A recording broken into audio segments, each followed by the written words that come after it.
뉴스타트 3부로 이어갑니다. 미국 정부가 북한이 러시아로 파병한 병력을 기존 3,000명에서 10,000명으로 상향 조정하고 예비 일부가 우크라이나 쪽으로 이동했다고 밝혔습니다. 조 바이든 미국 대통령은 매우 위험한 일이라며 처음으로 북한군의 러시아 파병 문제에 대해 언급했습니다.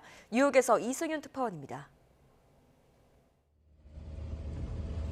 지난주 북한군 3,000명이 러시아에 파견된 것으로 추정했던 미국 정부가 북한군의 파견 규모를 10,000명으로 상향 조정했습니다. 사브리나 싱 미 국방부 대변인은 북한이 훈련을 위해 러시아 동부에 약 10,000명을 파견했으며 일부는 이미 우크라이나 가까이로 이동했다고 밝혔습니다. 미 국방부는 북한 군인이 전장에 투입된다면 합법적인 공격 대상으로 간주된다며 북한군의 활용은 인도태평양 지역 안보에 심각한 함의를 갖게 될 것이라고 강조했습니다. 미 국무부 대변인도 러시아가 북한군을 우크라이나와 가까운 쿠르스크에서 전투나 군사작전 지원에 쓰려는 점을 우려했습니다. 이런 가운데 조 바이든 대통령은 처음으로 북한군의 러시아 파병 문제에 대해 언급했습니다. It's very dangerous. Very dangerous. And the idea that Collins' opponent is talking to Putin and discussing what should be done. 이와 관련해 유엔 안전보장이사회는 우리 시각으로 31일 새벽 회의를 소집합니다. 안보리 의장국인 스위스 주 유엔 대표부는 우크라이나가 우리나라와 미국, 프랑스, 영국, 일본, 슬로베니아, 몰타의 지지를 받아 회의를 요구해 소집을 공지했다고 밝혔습니다. 이곳 뉴욕 유엔 본부에서 열릴 안보리 회의에서는 북러 밀착 관계를 둘러싼 치열한 외교전이 전개될 전망입니다. 다만 이 전쟁 당사국인 러시아가 안보리 상임 이사국으로서 거부권을 갖고 있어 안보리 차원에서의 추가 대북 제재를 강구하는 건 현실적으로 불가능한 상황입니다. 뉴욕에서 YTN 이승윤입니다. 북대서양 조약기구 나토 수장도 북한군의 러시아 쿠르스크 배치를 공식 확인했습니다. 리터 사무총장은 북한 병력이 러시아에 이송됐고 북한군 부대들이 러시아 쿠르스크 지역에 배치됐다는 것을 확인해 줄 수 있다고 말했습니다. 파병된 북한군 3,000여 명이 러시아 남서부 접경 지역 쿠르스크에서 주로 밤에 훈련 중이라고 우크라이나군이 주장했습니다. 우크라이나군 특수작전부대가 운영하는 국가저항센터는 현지 시간 28일 홈페이지에 조선민주주의 인민공화국에서 온 3,000명 넘는 용병이 현장에서 조직화를 시작했다며 이같이 밝혔습니다. 세르게이 라브로프 러시아 외무장관은 북한의 러시아 파병과 관련해 우크라이나에는 이미 서방 용병들이 있다고 대응했습니다. 타스 통신에 따르면 라브로프 장관은 현지 시간 28일 쿠웨이트 외무장관과 회담을 가진 뒤 기자회견에서 북한군의 러시아 파병 문제가 불거진 이후 서방에서 우크라이나 맞파병 가능성이 거론되는 상황에 대한 질문에 이같이 답했습니다.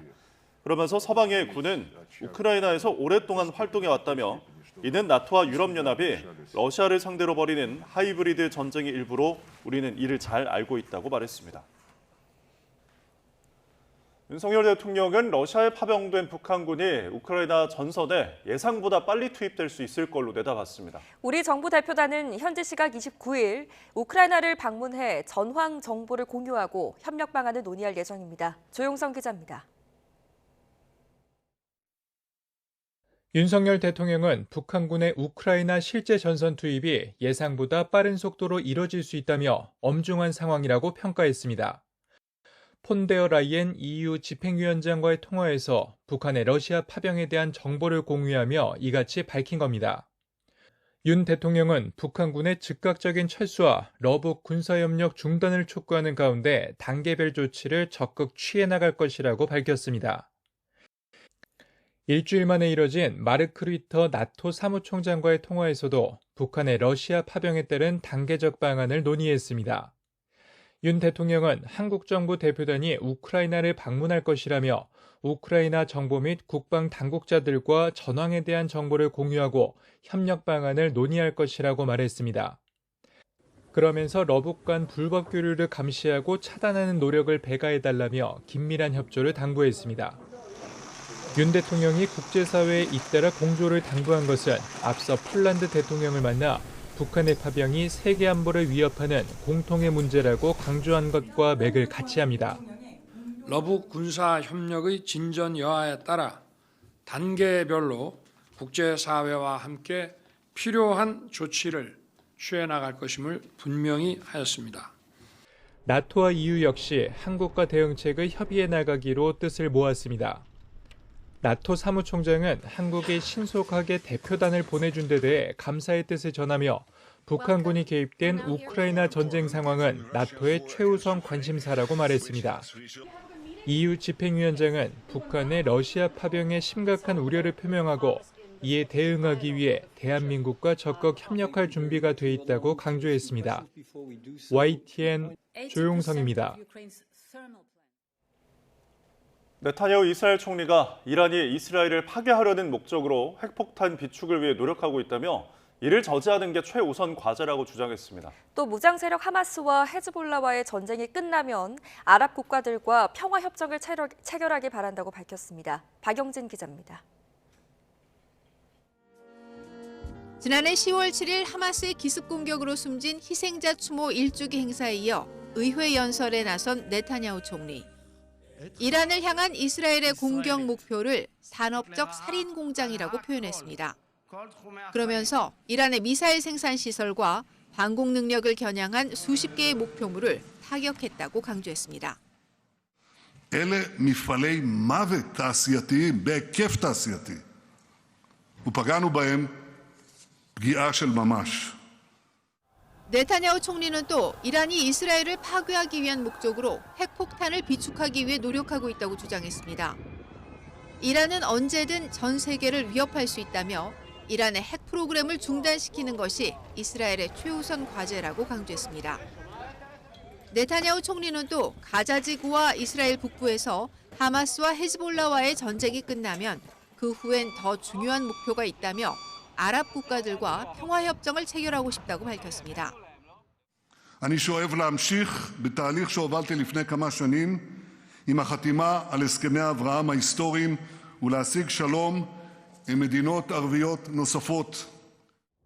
특히 아랍 국가들은 이스라엘이 악의 축 이란을 타격하는 것을 분명히 보고 있다며 그들 역시 안정적이고 번영하는 중동을 갈망하고 있다고 덧붙였습니다. 한편 2달 만에 재개된 휴전 협상에 참여한 이스라엘은 이전의 제안과 지역 정세를 고려한 새로운 윤곽에 초점을 맞췄다며 앞으로 며칠간 중재자들과 하마스 간에 협상을 진전시키기 위한 논의가 계속될 것이라고 밝혔습니다. YTN 박영진입니다. 이스라엘의 가자지구 난민촌 공습으로 최소 10명이 숨지고 20명이 다쳤습니다. AP통신과 팔레스타인 보건당국에 따르면 현지 시간 28일 가자 중부의 누세이라트 난민촌이 이스라엘의 폭격을 받았습니다. 이란을 향한 이스라엘이 보복 공습이 석유시설을 제외하고 군사시설만 표적으로 이뤄지면서 국제유가가 6% 급락했습니다. 아이스 선물 거래소에서 12월 인도분 브렌트유 선물 종가는 배럴당 71.42달러로 전날보다 4.63달러, 6.1% 내렸습니다. 뉴욕 상업거래소에서 12월 인도분 서부 텍사스산 원유의 종가는 배럴당 67.38달러로 전장 대비 4.4달러, 6.1% 하락했습니다. 네, 미국 대선이 일주일 남은 가운데 해리스와 트럼프 모두 선거 승패를 가를 막판 유세전에 돌입했습니다. 트럼프는 이민 정책 실패를 비판하며 해리스에 대한 공세를 강화하고 있고 해리스는 트럼프가 미국을 분열시키고 있다며 민주주의를 지켜야 한다고 강조했습니다. 워싱턴 권준기 특파원입니다. 트럼프가 뉴욕 유세에서 내놓은 마지막 메시지는 다시 황금 시대를 열겠다는 것이었습니다. 하지만 정작 연설에서 더 많이, 더 선명하게 강조한 건 해리스의 국경 정책 실패였습니다. We're a dumping ground. We're like a garbage can for the world. That's what's happened. That's what's happened to her. 찬조 연설자들의 발언 수위는 더 높아져 해리스는 그리스도의 적이고 푸에르토리코는 쓰레기 섬이라는 표현까지 나왔습니다. There's literally a floating island of garbage in the middle of the ocean right now. Yeah. I think it's called Puerto Rico. 해리스는 트럼프가 중남미 국가를 비하하며 증오와 분열을 부추긴다며 히스패닉 유권자들의 표심을 호소했습니다. 백악관 앞에서 펼칠 유세에서는 마지막 캠페인 메시지로 트럼프는 민주주의의 적이라는 점을 강조할 계획입니다. Trying to have Americans point their finger at each other. Fans the fuel of hate and division. And that's why people are exhausted with him. 사전 투표를 실시한 바이든은 우리가 이길 것 같다며 승리를 자신했습니다. 트럼프의 막말을 겨냥해서는 대통령의 자질이 부족하다고 비판했습니다. Most presidential scholars I've spoken to talk about it. The single most consequential thing about a president's character. 해리스 부통령은 당선 확률이 트럼프에게 7%포인트 밀린다는 통계학자 분석을 지지자들에게 뿌리며 표결집을 시도했습니다. 전국 지지율은 마지막까지 박빙인 가운데 유권자 10명 중 7명은 트럼프가 선거에서 질 경우 결과를 승복하지 않을 것 같다고 응답했습니다. 워싱턴에서 YTN 권윤입니다. 미 대선이 일주일 앞으로 다가왔지만 초접전 대결이 펼쳐지고 있는 대선의 판도는 아직 안개 속입니다. 막판까지 초접전 양상이 이어지는 가운데 미 대선의 변수는 어떤 게 있을까요? 워싱턴 홍상희 특파원이 정리했습니다. 지난 9월 TV 토론 이후 상승세를 탔던 해리스 부통령과 트럼프 전 대통령의 전세가 뒤바뀌기 시작한 건 이달 중순부터입니다. 선거 통계 사이트인 530A씨 집계한 전국 여론조사 평균 추이를 보면 지난 8월 23일 3.7%포인트 벌어졌던 해리스 부통령과 트럼프 전 대통령의 지지율 격차는 현재 1.4%포인트까지 줄었습니다. 150년 만에 가장 치열한 접전이라는 이번 미 대선 향방을 결정할 마지막 변수는 무엇일까? 먼저 해리스 부통령에게는 이탈 조짐을 보였던 라틴계와 흑인 남성의 표심을 돌려야 할 가장 큰 과제가 남아 있습니다. 최근 라틴계 유권자의 49%와 흑인 남성의 26%가 트럼프를 지지한다는 여론조사가 나오면서 이들에 대한 공략에 총력을 기울이고 있습니다. Sadly, only 1% of teachers in public schools are black men. We don't pay teachers enough. Right. Student loan debt is an issue, and thinking about how we create incentives to actually recruit and retain more black men as teachers. 이스라엘 하마스 전쟁과 이란과의 갈등으로 긴장이 높아지고 있는 중동 사태도 남아있는 미 대선의 변수입니다. 중동 긴장 악화로 미시간주에서 아랍계 유권자들이 이탈할 경우 해리스 부통령이 반드시 지켜야 하는 러스트벨트가 흔들릴 수 있기 때문입니다. 기록적인 사전투표율도 이번 대선의 변수입니다. 이미 4,100만 명 이상이 사전투표를 마친 가운데 과거와 달리 경합주에서 공화당 성향 유권자들의 사전투표도 늘고 있어 유불리를 예측하기 어렵게 됐습니다.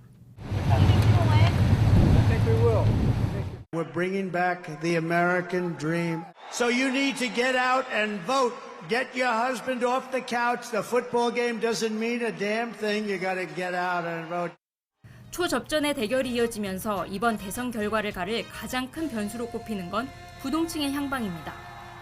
대선이 가까워질수록 지지층의 결집은 더 두드러질 것으로 보입니다.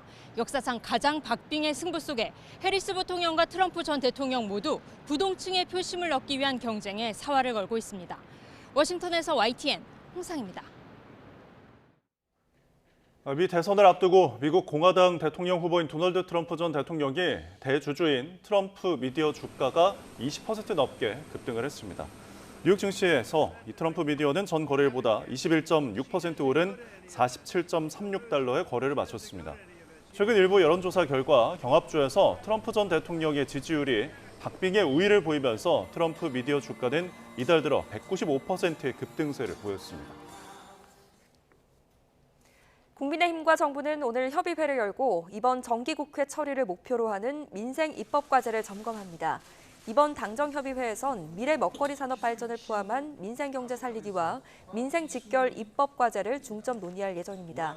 또 저출생 고령화 문제 해결과 국민 건강과 안전, 지방 균형 발전 등 5대 주요 민생 입법 과제의 추진 방안도 함께 협의할 계획입니다. 이태원 참사 2주기를 맞아 참사 현장 등 서울 시내 곳곳에서 추모 행사가 열립니다. 오늘 오전 11시 국회의원회관에서 이태원 참사 2주기 진실과 기억 추모식이 진행됩니다. 참사 당일 112 신고가 처음 접수됐던 시각인 오후 6시 34분에는 이태원역 1번 출구 앞 참사 현장에서 유가족, 생존자들의 이야기를 담은 구술 기록집을 함께 읽는 행동 독서회가 시작됩니다. 오후 7시에는 인근 녹색평역 광장에서 시민들과 유가족의 추모 메시지를 낭독하는 문화제가 열립니다.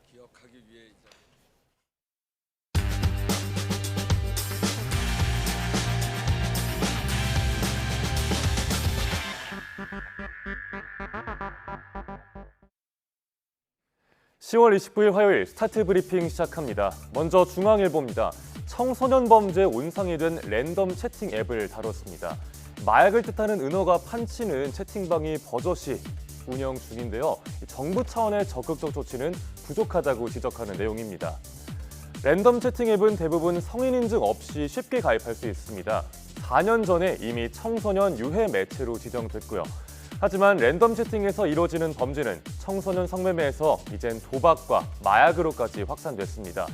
필로폰을 뜻하는 얼음 구해요라는 식으로 은어 채팅을 하는 등 랜덤 채팅 앱 속 범죄가 스스럼 없이 이뤄지는 겁니다. 성범죄도 큰 문제입니다. 랜덤 채팅 앱 음란, 성매매 적발 및 시정 요구 건수는 올해 들어서만 벌써 14,000건을 넘겼습니다. 하지만 여가부와 방심위 등 주무부처들의 적극적인 차단이나 고발 등의 조치는 없었습니다. 모니터링해야 할 양은 방대한데 인력 부족 문제도 심각하죠. 전문가들은 특정 키워드를 아예 차단하는 등 선제 단속이 필요하다고 지적합니다. 랜덤 채팅 앱이 청소년 범죄의 온상이 된 만큼 신문은 더 강력한 대책이 필요하다고 강조하고 있습니다. 다음 한국일보입니다. 에어비앤비 등에서의 불법 공유 숙박 문제, 어제 오늘 일은 아닙니다. 문제는 공유 숙박의 80~90%가 불법이란 말이 나올 정도로 실태가 심각하다는 건데 서울 연남동의 주택가 등을 중심으로 외국인이 들락날락하는 수상한 집이 많다고 합니다. 연남동 주민들은 온 동네가 에어비앤비라고 호소합니다. 밤낮 없이 들리는 캐리어 끄는 소리, 대화 소음에 고통을 겪는다고 합니다. 하지만 숙소로 개조한 대부분은 등록 절차를 거치지 않은 걸로 추정됩니다. 숫자로 한번 볼까요? 서울 에어비앤비 숙소는 17,300개에 달합니다. 하지만 서울시에 등록된 외국인 민박업 숙소는 약 2,300개, 7.5%에 불과하죠. 나머지는 그러니까 등록을 거치지 않은 불법일 가능성이 높다는 얘기입니다. 하지만 일일이 단속하기가 쉽지 않습니다. 호스트가 투숙객과 메신저로 소통하고 또 숙소에 상주하지도 않는 특성 때문입니다. 불법 공유 숙박은 탈세로 이어지고 범죄 발생 우려도 있습니다. 관리 감독할 수 있는 규제와 제도가 필요하다고 신문은 지적하고 있습니다. 이어서 동아일보입니다. 어르신들이 말 걸어서 운동을 못하겠어요. 헬스장과 카페에서 노실버존이 늘어나고 있습니다. 어린이의 출입을 막는 노키즈존처럼 안전사고나 시설 분위기 등을 이유로 고령층의 출입을 거부하는 겁니다.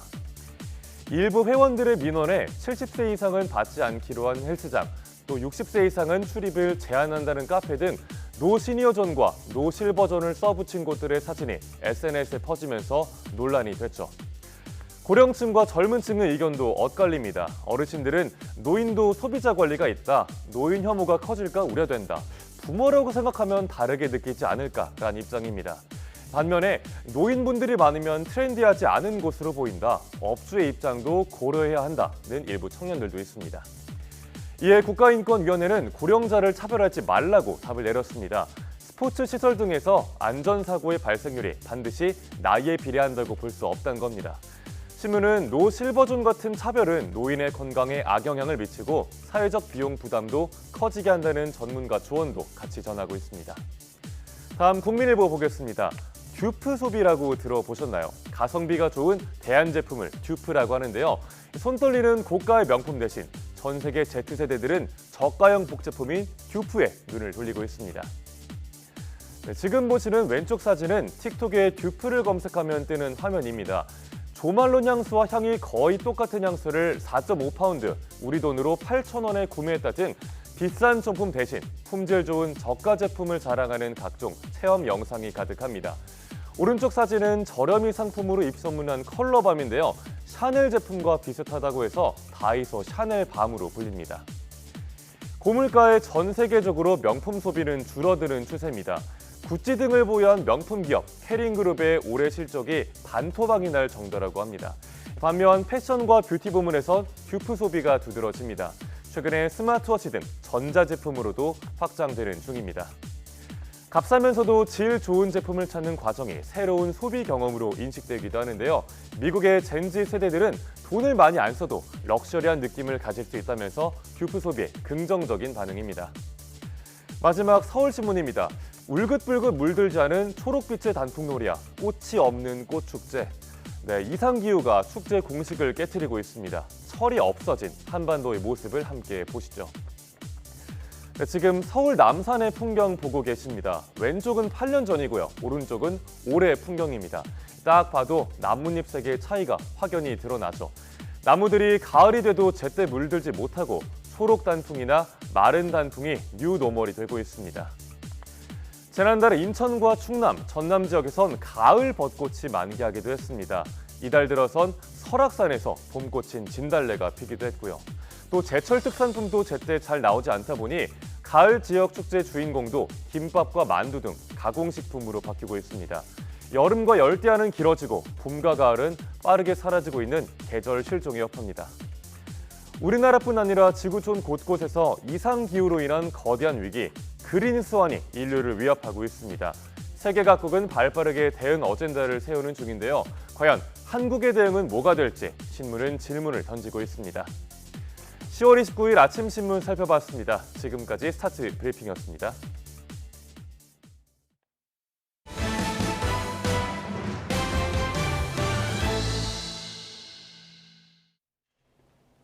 네, 전세 사기 여파에 고금리까지 겹쳐 냉기가 돌았던 오피스텔 시장. 요즘 들어서 오피스텔을 찾는 이들이 늘고 있습니다. 치솟는 집값에다 한국은행의 기준금리 인하로 인해 오피스텔 투자 수요가 유입되기 시작한 것으로 보입니다. 최도희 기자가 다녀왔습니다.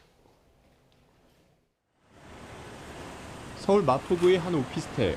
지난달 전용 면적 31제곱미터가 3억 6천만 원에 거래돼 신고가를 기록했습니다. 같은 지역의 다른 오피스텔도 전용 면적 36제곱미터가 2억 3,500만 원에 거래되며 신고가를 찍었습니다. 정부의 대출 규제에다 치솟은 아파트 값에 대한 피로감이 이어지면서 아파트 대체제로 꼽히는 오피스텔에 대한 관심이 차츰 커지는 분위기입니다. 아파트 규제가 심해지다 보니까 최근 들어서 오피스텔도 가격이 약간 상승되는 분위기를 느낄 수 있습니다. 요즘에는 계약 기간이 끝나면 한 6, 7% 거의 10% 이상씩 올라가는. 지난달 서울에서 거래된 오피스텔 가운데 15%가 신고가에 팔리는 등 침체에 빠졌던 오피스텔 시장이 최근 들어 회복세를 보이고 있습니다. 지난 3분기 서울 오피스텔 매매 가격은 상승 전환했는데 월별로 보면 2022년 8월 이후 23개월 연속 하락하다가 7월 들어 보합 전환한 뒤 2개월 연속 상승세입니다. 이렇게 오피스텔 시장이 들썩이는 건 정부가 지난 8월 비아파트 활성화 대책을 내놓으면서 오피스텔 투자 환경이 나아졌기 때문입니다. 이에 더해 최근 한국은행이 기준금리를 인하하면서 금리에 민감한 오피스텔에 대한 투자 수요도 덩달아 높아지고 있습니다. 오피스텔은 매매 차익형보다 임대 수익형 등의 고려가 많은 가운데 금리 인하와 월세 가격 상승 등에 따라 수익이 좋아질 것이라는 기대감이 작용을 하면서 실제로 전국 오피스텔 평균 수익률은 지난 2022년 3월 이후 30개월 연속 상승세입니다. 다만 오피스텔 시장의 회복 여부는 향후 추이를 좀 더 지켜봐야 한다는 신중론도 적지 않습니다. 전문가들은 오피스텔에 투자할 경우 안정적인 임대 수요 여부를 꼼꼼히 따져보고 매매 가격이 높을 경우 수익률이 낮아질 수 있다는 점 등을 유의해야 한다고 조언합니다. YTN 최두입니다. 오늘 열리는 주요 재판 살펴보겠습니다. 마약류를 상습 투약한 혐의로 1심에서 법정 구속된 배우 유아인 씨의 항소심 첫 공판이 오전 11시 반에 이뤄집니다. 미용 목적의 수면 마취를 빙자해서 180차례에 걸쳐 의료용 프로포폴 등 상습 투약한 혐의 등으로 기소된 유 씨는 1심에서 징역 1년에 벌금 200만 원을 선고받았습니다. IP 추적이 어려운 이른바 다크웹을 이용해 2억 6,700만 원 상당의 대마를 판매한 혐의로 기소된 30대 남성의 2심 선고는 오후 2시에 나옵니다. 지난 8월 1심 재판부는 징역 3년 6개월과 약물 중독 재활 프로그램 80시간 이수 등을 선고했습니다. 오전 11시 10분부터는 2020년 의사파업 당시 허위 주장으로 대한의사협회 명예를 훼손한 혐의로 기소된 정천수 열린공감TV 대표의 2심 첫 공판이 열립니다. 정 대표는 당시 제약회사로부터 로비를 받은 주요 대형 병원 의사들이 치부를 가리려고 파업을 일으킨 것이라고 주장을 했는데 1심은 해당 발언이 의협이 아닌 대형 병원 의사들을 겨냥한 거였다면서 무죄를 선고했습니다. 더불어민주당 이재명 대표의 대장동 개발 비리 의혹 사건 재판도 오늘 오전 10시 반 서울중앙지방법원에서 진행됩니다.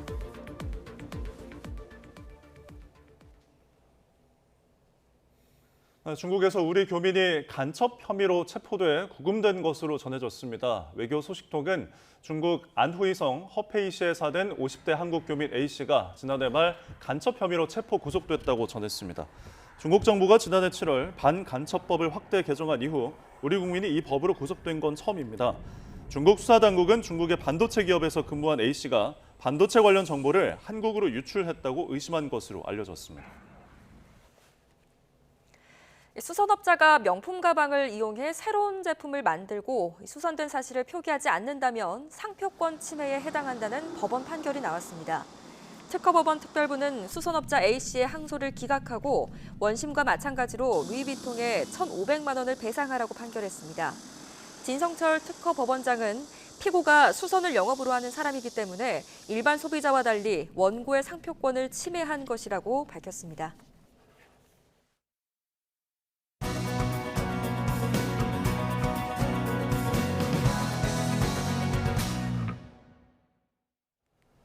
최신 경제 소식을 빠르고 친절하게 전해드립니다. 스타트 경제, 오늘은 허준영 서강대학교 경제학부 교수와 함께하겠습니다. 어서 오십시오. 네, 어서 오십시오. 자, 오늘은 아파트 공사 담합과 관련해서 이야기를 나눠보겠습니다. 계속 지금 드러나고 있거든요. 앞서서 빌트인 가구에서 미리 짜고서 낙찰을 받았다는 소식이었는데 이번엔 욕실 공사에서 또 적발이 됐다고요? 네, 4월에 빌트인 가구 아파트에 들어가는 거 입찰 담합 한 1조 9천억 정도 규모가 적발이 됐었는데요. 이번에는 아파트 욕실 공사 시스템 욕실이라고 부르는 건데요. 먼저 시스템 욕실이라는 게 뭔지 생각해 보시면 옛날에는 저희 욕실 공사를 벽을 대고 방수를 하고 거기다가 각각의 부품들을 넣고 타일 넣고 뭐 하는 방식이었는데 이제는 아예 공장에서 다 조립을 해서 한 번에 이제 넣는 그런 방식으로 해서 사실은 이게 공사 기간도 단축되고 그다음에 방수 기능도 좀 개선됐다고 합니다. 이걸 많이 하는데 요거 최근 들어서 9개 업체가 입찰 담합을 미리 했다라는 얘기고요. 그 규모 자체는 한 1,360억 원대 정도의 담합을 했고 얼마나 많이 했느냐? 2015년부터 2022년까지 7년 동안 이 9개 업체들이 114건의 입찰에 들어가서 그중에 100건을 따냈다. 그 얘기는 결국은 담합을 하지 않은 입찰 건수가 14건밖에 되지 않았다. 이런 상황입니다. 지금 이와 관련해서 그럼 공정위에서 조치를 내린 게 있습니까? 공정위에서는 당연히 시정명령을 하고 과징금을 매기는데요. 아까 이제 총 규모가 1,361억이라고 했잖아요. 그래서 과징금을 업체 9개 합 67억을 매겼고요. 지금 1위 업체 같은 경우는 그중에서 한 27억 정도의 과징금을 받은 그런 상태입니다. 자, 담합 기간이 이게 7년이면은 그 정도의 금액이면은 1,361억 중에 지금 과징금 67억이면은 좀 적다고 생각하시는 분들도 있을 것 같은데요. 그러니까 적다고 생각할 수는 있을 것 같은데요. 그래서 최근 들어서 이런 것들에 대해서 그 공정위에서 뭐를 또 받고 있냐면 민생 밀접 분야 불공정 행위 신고센터라는 걸 통해서 이런 담합에 대한 어떤 증거들 같은 것들을 혹시 제보 같은 것도 받고 있습니다. 사실은 저희 이제 들어오기 전에도 잠깐 그런 얘기했지만 이 담합이라는 것들이 사실 굉장히 광범하게 이루어질 수 있는 부분이 있는데 적발하기가 쉽지 않은 부분도 사실 있는 게 사실이거든요. 그런 측면에서는 담합 신고자들의 제보를 좀 받고 있고 포상금도 최대 30억 원까지 지급하고 있어서 향후에 이제 이런 일들을 좀 줄여나가겠다라는 방식으로 대응하고 있는 것 같습니다. 예방이 무엇보다 중요하니까요. 근데 지금 업체들이 9곳이라고 했는데 이 가운데 살펴보니까 유명한 곳도 있고 또 그리고 기존의 빌트인 가구 담합대와 좀 겹치는 중복 허위 이제 중복으로 적발된 기업이 있더라고요. 네, 1위 업체, 그러니까 그 시스템 욕실의 1위 업체가 이제 27억의 그 과징금을 받았다고 하는데 그 회사 다음 2위 업체가 있습니다. 그 업체가 이제 한샘하고 한샘 서비스, 그러니까 한샘의 자회사죠. 예. 이 두 회사가 지금 과징금을 12억, 합쳐서 12억 받은 상황이고요. 실제로 이 두 회사가 이 업계, 시스템 욕실 업계 2위인데 문제가 무엇이냐? 사실은 이전에 아까 말씀드린 4월에 빌트인 가구 담합에서도 이 한샘은 적발된 적이 있거든요. 사실 예. 그 이후에 담합 행위를 완전히 근절하기 위해서 회사 나름대로 굉장히 노력하고 있다라는 메시지도 내기도 했었는데 이번에 또 이런 담합이 적발이 되면서 사실은 그런 노력들이 조금 너무 허울뿐이었 것이 아닌가라는 얘기들이 나오고 있습니다. 네. 결국에는 이런 업체들의 담합이 소비자 피해로 이어지다 보니까 또 특히나 말씀하신 것처럼 이런 문제들이 반복되고 있다는 것은 좀 더 강화된 어떤 대응책이 필요한 것이 아니냐 이런 생각이 좀 듭니다. 네. 다음 주제로 한번 넘어가 볼게요. 국내 명품 시장에서 어린이들을 대상으로 한 상품들이 또 눈길을 끌고 있다고요? 네, 아무래도 저희 그 등원룩이라는, 그러니까 모모룩이라는 게 굉장히 그렇죠, 인기인데 등원룩이라는 말이 있는 것 같아요. 그게 뭐냐면 어린이들이 어린이집에 가거나 유치원에 갈 때 입는 옷을 말하는 신조어인데 예. 이제 지금 앵커께서 말씀해 주신 대로 이 등원룩에 있어서 조금 최근 들어서 고급 상품들, 고가의 상품들이 또 유행을 하고 있다. 실제로 저희가 백화점들에서 이제 열고 있는 온라인 쇼핑몰, 거기서도 키즈 전문 쇼핑몰들이 있습니다. 예. 이런 쇼핑몰들의 최근 매출 신장세가 뭐 연별로 한 25%에서 40%까지 늘고 있고요. 이러다 보니까 우리나라의 기존의 아동복을 판매하던 업체도 이게 돈이 되는 부분이 해외 브랜드를 수입해서 좀 고가로 파는 게 돈이 되는 것 같네. 그러면서 편집샵 같은 것들을 열고 있어요. 예. 그래서 일부 편집샵은 올해 매출이 전년 동기 대비 뭐 3배에서 6배까지 지금 나오고 있는 상황. 그러면 어느 정도의 가격이냐? 이렇게 편집샵들에서 외국 브랜드, 특히 프랑스랑 영국 브랜드를 갖다가 파는데 상하이 같은 경우는 뭐 25만 원, 외투는 50만 원, 거기다가 패딩 같은 경우는 80만 원에서 한 200만 원대까지 지금 있는 상황입니다. 저희가 몇 년 전에 생각해 보면 고등학생들이 단체로 특정 브랜드의 패딩을 입지 않으면 약간 소외되는 분위기가 있어서 등골 브레이커라고 불렀던 기억이 있으시잖아요. 네. 그와 같은 버전이 조금 더 어린 지금 연령대를 바탕으로 지금 일어나고 있는 것 같고요. 네. 그럼 왜 이런 일이 일어나고 있냐라고 생각을 해보면 이런 그 패턴을 뭐라고 그러냐면 VIP가 아니고 VIB라고 부르더라고요. Very important person이 아니고 Very important baby라고 부르더라고요. 그래서 결국은 자녀 수가 가정당 좀 줄어들고 그리고 자녀들에게 조금 다른 자녀들과는 차별화된 뭔가 대리만족의 부모들의 대리만족을 느낄 수 있는 그런 것들을 해주기 위한 것의 일환. 근데 사실은 부작용이 있을 수밖에 없죠. 아이들의 과식욕도 좀 늘 수 있고 위화감 같은 것들이 생길 수도 있고 그리고 아이 자체에게 저는 제일 큰 부분은 왜곡된 경제관념 같은 것들이 좀 생기지 않을까 이런 것들이 좀 우려되는 상황입니다. 네. 특히 또 저는 이 소식을 듣고 가장 먼저 들었던 생각이 좀 아깝다는 생각을 가장 먼저 했거든요. 성장기 아이들은 또 금방금방 자라기도 하고 한 해 입고 버리는 경우가 많은데 이런 부분은 또 그런 명품 옷을 한 해 입고 버리고 이러지는 않을 것 같거든요. 그러니까 이게 또 순환 구조가 어떻게 되는 거냐면 말씀하신 대로 사실 아이들은 저도 사실 아이 키워봐서 알지만 1년 지나면 옷 잘 못 입는 경우 굉장히 많거든요. 아이들은 금방 크니까요. 그런 경우에는 사실 저희 최근에 활발하게 운영되고 있는 중고 장터들을 또 중고 마켓을 이용하는 경우가 많고요. 실제로 이런 중고 마켓에는 예를 들어 80만 원짜리 패딩을 뭐 절반 이하의 가격에 판다 이런 것들이 굉장히 많이 나오고 있고 결국은 이제 어떻게 보면 1년 혹은 한철 입힐 옷에 이렇게 많은 금액을 뭐 지불하는 것이야 부모님들의 자유이시겠지만 사실 그것이 얼마나 좀 낭비스러운 부분도 있지 않은 게 있는 그런 생각이 좀 들고 있습니다. 네, 뭐 이런 트렌드 때문에 그런지 지금 유아동복 시장이 계속 성장을 하고 있는 현상을 또 보이고 있다고요. 네, 그러니까 2009년에 매출액이 유아동복 시장 전체로 보면 한 8,400억 원이었던 게 작년으로 보면 한 1조 1,200억 원, 그래서 한 33% 정도 증가했습니다. 그러면 저희가 생각하기에 인플레이션이 있으니까 33% 증가가 어느 정도지라고 생각하시면 지금 나오는 그림 보시면 아시겠지만 전체 패션 시장은 그 기간 동안 12% 성장했거든요. 그런 것에 비하면 결국은 이 아동복 시장 그리고 최근 들어서의 이 고가 아동복 시장의 성장세라는 것은 조금 가파르다라고 볼 수 있을 것 같습니다. 네, 뭐 부모라면 당연히 내 아이에게 하나라도 더 좋은 거 해주고 싶은 그 마음은 이해를 합니다만 그저 그게 뭐 과시하기 위한 것이라면 다시 한번 좀 생각을 해봐야 하지 않겠나라는 생각이 좀 듭니다. 물가 오른다는 소식 저희가 많이 전해드렸는데 또 오른다는 소식을 전해드리게 됐습니다. 이번에는 스타벅스 커피 가격이 또 오른다고요? 네, 스타벅스에서 지금 여름 음료 중에 비커피 부분이 오르고요. 톨 사이즈가 오릅니다. 그래서 200원씩 오르고요. 저희 스타벅스 가격 오른 것도 기억나는 게 생각나실 겁니다. 아마 예. 8월에 한번 네. 벤티 사이즈랑 그란데 사이즈 음료 가격들을 올렸던 경험이 네. 있는데요. 여기다가 이제 스타벅스에서 최근 들어서 이제 그 여름 음료 중에 비커피 톨 사이즈를 올린다 200원씩. 근데 이걸 올리면서 스타벅스에서는 조금 그래도 이걸 정당화하는 게 어쨌든 직간접 비용이 너무 상승한 상황에서 네. 고객 부담을 최소화하기 위해서 좀 겨울철 수요가 감소하는 아이스 음료 대상으로 결정했고 가장 작은 사이즈인 톨 사이즈를 대상으로 했다 뭐 이렇게 얘기는 했는데 예. 사실은 계속해서 지금 가격이 오르고 있는 거는 사실인 것 같고요. 예. 그리고 저희 그렇게 생각해 보면 참 이게 무서운 것 같은 게 뭐냐면 인플레이션은 지금 보면 소비자 물가 상승률은 1.6%까지 네. 내려와 있는 상황인데 뭔가 가격들은 계속 오르고 있잖아요. 이게 계속 후폭풍이 있는 것 같다. 그런 상황이 좀 느껴집니다. 그리고 스타벅스가 아무래도 굉장히 마켓 쉐어가 높은 선도 기업이다 보니까 커피 네. 시장에서요. 나머지 기업들에도 분명히 가격 상승의 단초가 될 수 있는 그런 부분이 있을 것 같습니다. 네. 그런데 이번 뭐 가격 상승을 두고서 그 내부에서 조금 어떤 직장인들의 좀 반발이 있는 것 같더라고요. 그러니까 스타벅스의 바리스타라고 하시는 저희가 이제 스타벅스에 가면 거기서 그 이제 커피 같은 것을 제조해 주시는 분들이 계신데 예. 그분들이 조금 최근 들어서 뭐 트럭 시위를 할까 이런 얘기를 하고 있다고 합니다.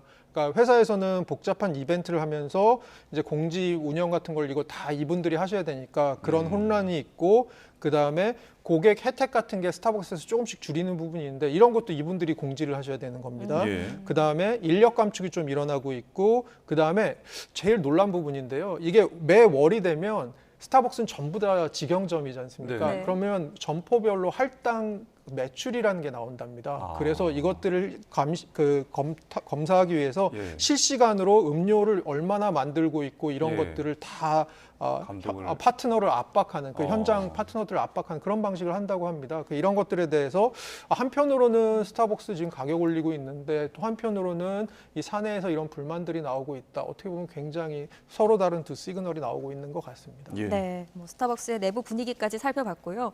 마지막으로 밤사이 뉴욕 증시 살펴볼 텐데 정말 모처럼 3대 지수가 동반 상승했네요. 네, 근데 재밌는 게 이번 주에는 아직까지는 매크로 팩터 특별하게 나온 거 없고요. 이제 예. 나옵니다. 네. 기업 실적 발표는 곧 시작되고요. 그럼 전반적으로 굉장히 소강 상태인 장인데 상승했다. 왜 상승했는지 이유를 굳이 찾아보자면 하나는 이스라엘 전쟁이 이스라엘이 얼마 전에 이란을 타격했는데 예. 그래도 원유 시설은 타격 안 하고 최대한 절제하는 분위기로 가려고 한다라는 것들 때문에 원유 가격 상승이 조금 최근 들어서 사실 어젯밤에 좀 떨어졌거든요. 네. 이런 부분들이 시장에 좀 긍정적인 작용을 한 것 같습니다. 예, 리스크가 조금 약화된 게 좀 배경이 있는 것 같다라는 지적까지 해주셨습니다. 자, 지금까지 허준영 서강대학교 경제학부 교수와 함께 이야기 나눠봤습니다. 오늘 말씀 고맙습니다. 잘 들었습니다. 네.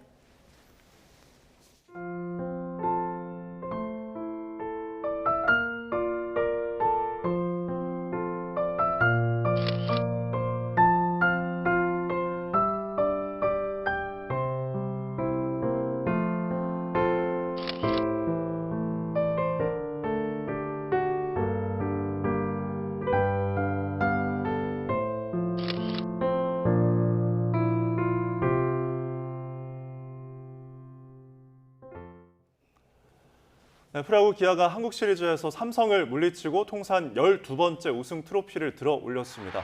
기아는 광주 챔피언스필드에서 열린 한국 시리즈 5차전에서 삼성의 7대5 역전승을 거두고 시리즈 전적 4승 1패로 우승을 확정했습니다. 기아는 지난 2017년에 이어 7년 만에 통합 우승을 차지했고 12번째 우승으로 KBO 최다 우승 기록을 갈아치웠습니다. 또 지난 1987년 이후 무려 37년 만에 홈구장인 광주에서 우승을 확정해 기쁨을 더했습니다. 네, 이번 한국 시리즈 MVP는 6할에 가까운 타율로 우승을 이끈 김선빈이 차지했습니다. 혼신의 10구 승부로 삼성 에이스 원태인을 무너뜨리는 등 시리즈 내내 공격과 수비 모두 리더 역할을 했습니다. 계속해서 양시찬 기자입니다. 투스트라이크로 몰린 상황. 김선빈이 계속해서 방망이를 돌려 원태인의 공을 쳐냅니다. 무려 19까지 가는 승부 끝에 담장을 때리는 2루타를 만들어냅니다. 이번 시리즈의 백미 중 하나이자 김선빈의 활약상을 함축하는 장면. 상대 투수의 투구수를 급격히 늘리면서 심리까지 무너뜨린 장타 이상의 효과를 불러온 한 타석이었습니다. 적극적인 타격을 했는데 또 그게 좀 빗맞아서 파울이 좀 많이 됐던 게 오히려 원태인 선수를 좀 힘들게 하지 않았나 생각하고 있습니다. 김선빈의 이번 한국 시리즈 5경기 타율은 무려 5할 8푼 8리. 17타수 10안타의 맹타를 휘둘렀는데 2루타 3개와 3루타 1개 등 장타도 4개나 뽑아냈습니다. 애초 6번 타순에서 하위 타선 공격을 주도하다가 최영우가 빠진 4차전부터 2번 타순으로 올라와 공격의 천병이자 해결사 역할까지 완벽하게 수행했습니다. 수비에서 고비마다 상대 공격 흐름을 끊으며 든든하게 내야 중심을 잡은 점도 김선빈의 숨은 공로입니다. 2009년엔 한국 시리즈 엔트리에서 탈락했고 2017년 한국 시리즈에서는 타율 3할 5푼 7리로 활약했지만 MVP 투표에서는 한 표도 얻지 못했던 아픔을 딛고 올해는 동갑내기 친구 김태군을 단 한 표 차로 제치고 MVP를 수상하며 선수 인생 최고 기쁨을 맛봤습니다. 키 작은 선수는 뭐가 안 된다 이런 편견이 진짜 많았었는데 제가 지금까지 프로 생활을 해오면서 그 편견을 깨트려서 너무 기분이 좋고요. 그 편견을 깨트린 게 오늘 한국 시리즈 MVP를 받은 거라고 생각합니다. 대표적인 기아의 원클럽맨인 작은 거인 김선빈은 이제 기아 역사에도 영원히 이름을 남기게 됐습니다. YTN 양시창입니다. 이번엔 출근길 날씨 알아보겠습니다. YTN 야외 스튜디오 연결합니다. 윤수빈 캐스터. 네, 윤수빈입니다. 네, 오늘 출근길 날씨 어떤가요? 네, 어제 아침에는 내륙 곳곳으로 안개가 짙은 가운데 초미세먼지도 말썽을 부렸는데요. 오늘 아침은 공기도 깨끗하고요. 안개 걱정도 없습니다. 다만 날이 다소 쌀쌀합니다. 현재 서울 기온은 13.6도로 어제 같은 시각과 비슷한 수준을 보이고 있습니다. 네, 오늘의 하늘 표정도 궁금한데요. 네, 오늘 서울 등 내륙 지방은 하늘빛만 잔뜩 흐리겠습니다. 반면 제주도에는 약하게 비가 내리고 있는데요. 오늘 낮까지 이 지역에는 5에서 20mm의 비가 더 이어지겠습니다. 자세한 지역별 현재 기온부터 살펴보겠습니다. 대부분 어제 같은 시각과 비슷하거나 조금 더 높게 출발하고 있는데요.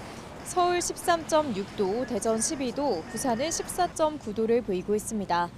오늘 낮 기온은 평년 수준을 1에서 3도가량 웃돌겠습니다. 서울 한낮 기온 18도, 광주와 대구는 20도까지 올라 온화함이 감돌겠습니다. 내일부터는 다시 전국적으로 맑은 하늘이 드러나겠고요. 당분간 예년 기온을 웃도는 날씨가 이어지며 일교차가 크게 벌어질 전망입니다. 오늘 동해안과 제주도 해안에서는 너울성 파도가 높게 일겠습니다. 이 지역에 계신 분들은 해안가 접근을 자제하는 등 안전사고에 유의해 주시기 바랍니다. 지금까지 YTN 윤수빈입니다. 이상으로 뉴스타트를 마칩니다. 오늘도 저희와 함께해 주셔서 고맙습니다.